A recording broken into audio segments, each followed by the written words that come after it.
Cup of China. I had to. This week's Cup of China, aka Nationals, aka Made in China. It's pretty much just Chinese nationals. That's what we're looking at. My boy Yang killed it this week, the standout. And of course, we get to see what depth China has leading into Beijing 2022. We had a Grand Prix this week, or nationals, whatever we're calling them right now. Right. We had it. Labels are a social construct. So are borders, but yes, we had a Cup of China. It was really interesting. Again, like every other Grand Prix that we're going to see this year, if they happen, of course, is that we get to see, the depth of the field in that particular country. So starting off with the men.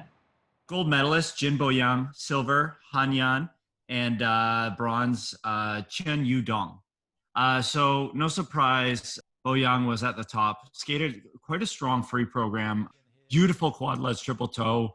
And I did enjoy his program. I did feel, however, the absence of the crowd.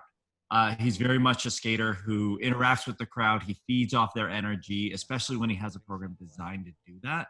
And I felt like his energy was kind of as absent as the crowd. And so that would be something I would like to see him work on, is being able to, project a little more, show a little more energy. That being said, being able to do that strong of a free program, given everything, is impressive. Yeah, I mean, I really loved Boyang.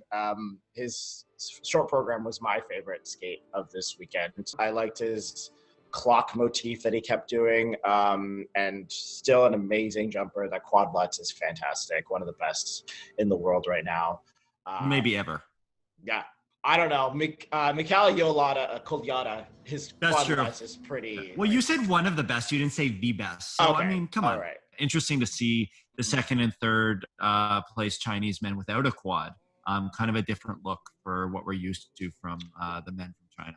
Well, that would just be a Canadian nationals like 3 years ago. Quads in the top three. It's like, whatever. Hey, actually, that's not fair. Okay, like 8 years ago. I don't know. One of those years. We've seen it before. Years. Yeah, we've said it many times. Yeah. Let's talk about the Chinese women. First place, Chen Hongyi. Second, Li Angel. Third, Jin Minji.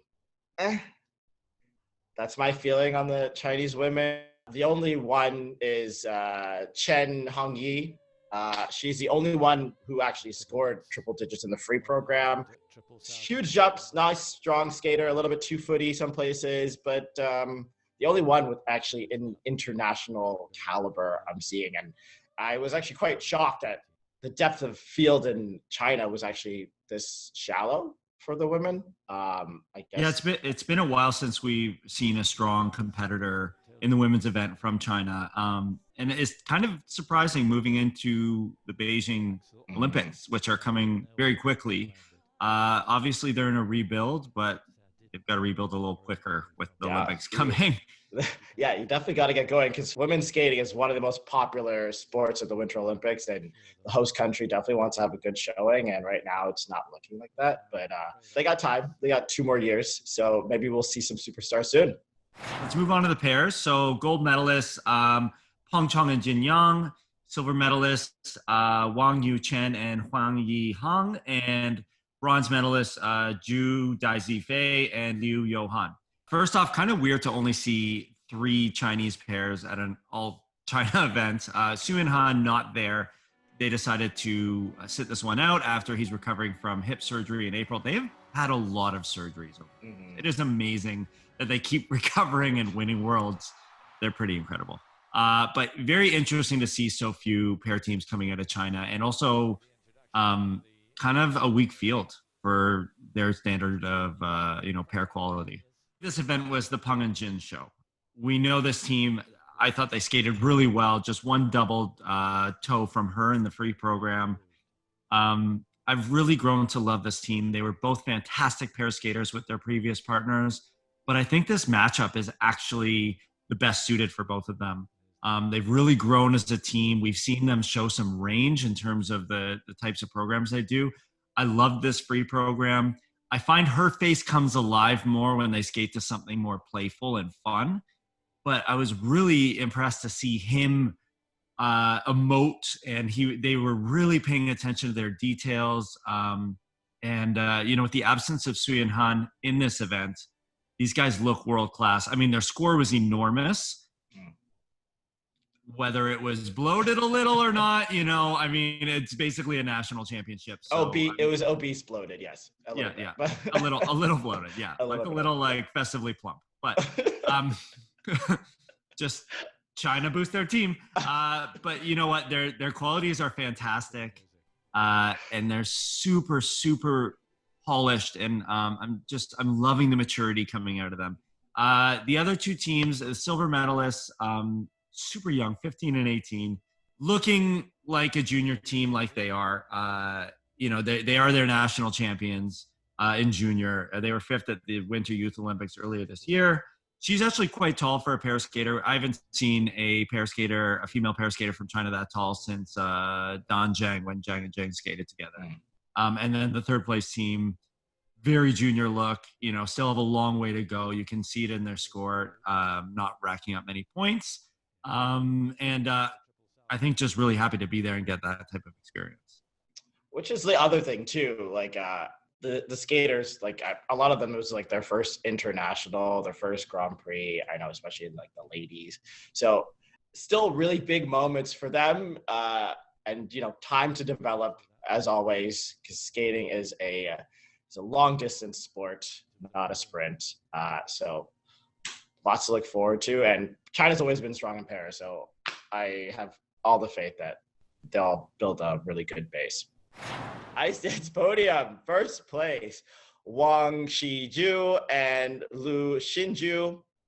Second, Chen Hongyi and Sun Chaoming. Taking third, Ning Wangji and Wang Chao. So right off the bat, really, really, really exciting to see 5 teams here for China.